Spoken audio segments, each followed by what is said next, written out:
Lovitură de cap în stâlp, lovitura de cap a lui Miron. Surpriză, iată CFR echipă să se ducă oamenii săi în față. Revedem, foarte bună săritura la cap a lui Miron. Miron îl bate în aer pe burcă. A atacat bine mingea, a stat mai bine. Tănase îl scoate de sub traiectorie pe Ben Iusef. Tănase se demarcă, Tănase în careu, penalti.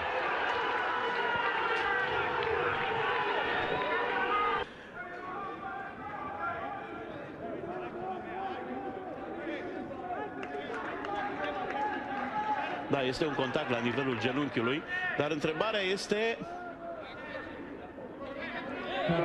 Da, întrebarea este... Se fluieră, Tănase, Tănase, Tănase, înscrie. Tănase s-a oprit de 2 ori, Arlauschi s-a rămas pe picioare, așa că lui Tănase nu i-a rămas. Iată cele 2 opriri ale lui Tănase. Cred că i-a stat puțin inima când a văzut că Arlauschi știe cum bate penaltiurile. Și până la urmă Tănase a trebuit să treacă la executarea clasică a unui penalti. Minge trimisă cât mai plasat. Minge care ajunge din nou la Tănase. Tănase în careu. Tănase, minge ciupit acolo de Ben Iusef și trimisă în afară.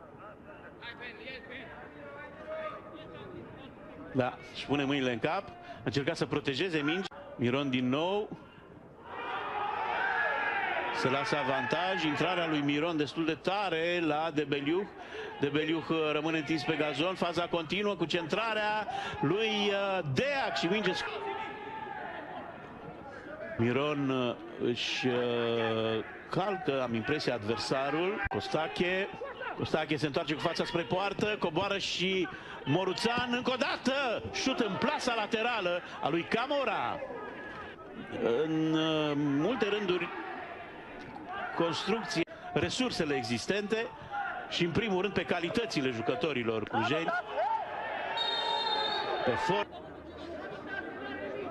Da, cartonaj galben fără îndoială. Nu știu ce caută mâna aia acolo. Lovitură cu cotul chiar la burcă. Protejează bine Sigurionson, excelentă trecerea lui Costache, a dat mingea printre picioarele lui Haruț, încă un dribbling al lui Costache. Costache, Haruț revine, dar balonul este prins până la exemplară a lui Costache. Iată dribblingul în fața lui Șut. Apare acolo Sigurionson, CFR cu toată echipa în apărare. Și vine șutul bun, excelent șutul lui Ovidiu Popescu. Continuă Moruțan și este ratarea mare a lui Cristea. Cristea, serios, iată încă o dată faza. Ovidiu Popescu prinde o torpilă de zile mari, minge foarte grea pentru Arlauschis, apoi Moruțan și ratare din 5-6 metri, lovește mingea cu stângul Cristea. Ce șut bun a dat Ovidiu Popescu.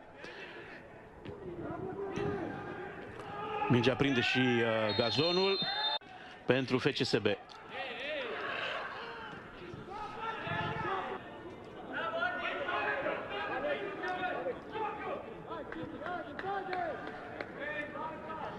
Ce tare îl calcă.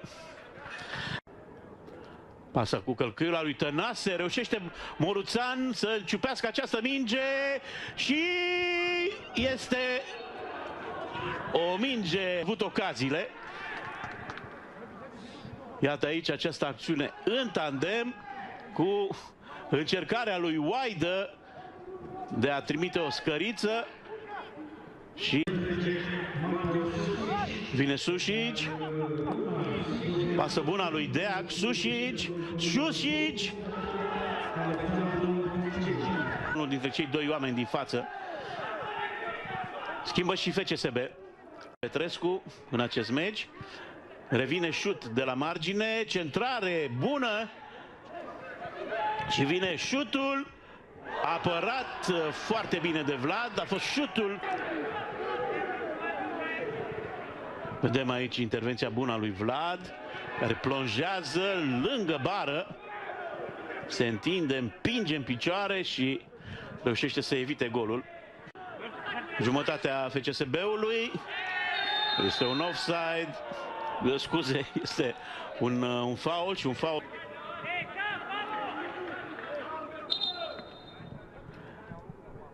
Îi sare în spate, jocul să se rea cât mai repede. I s-au umflat pometele.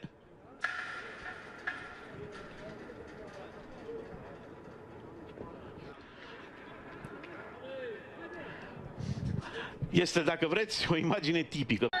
Da, toți oamenii sunt în careu, mai puțin Bordeanu. Lovitură de cap și scapă mingea! Vlad la lovitura de cap a lui Burcă. Burcă egalează în prelungiri FCSB-ului.